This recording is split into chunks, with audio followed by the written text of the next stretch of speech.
find the shaded area.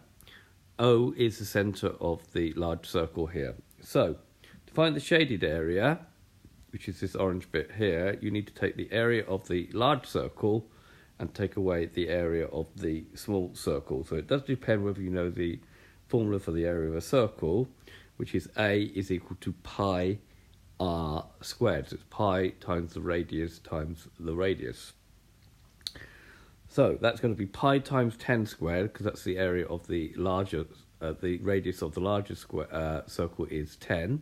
So that's the centre of the large circle, and its radius is 10. So it's going to be pi times 10 squared. Now, what is the radius of the smaller circle? Well, the diameter of the smaller circle is 10. Therefore, the radius will be 5. So we're going to need to do pi times 5 squared for the area of the smaller circle. Now 10 squared is 100, so we can write that as 100 pi, and 5 squared is 25, so minus 25 pi. 100 pi minus 25 pi is 75 pi, and then on our calculator we can do 75 times pi and get 233.619.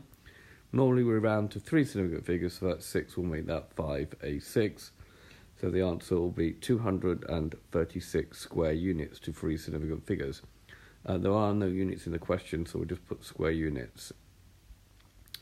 Okay, so this has been a video to show you how to use subtraction to find the area of a shaded region using circles. I hope you've understood, and I thank you very much for watching.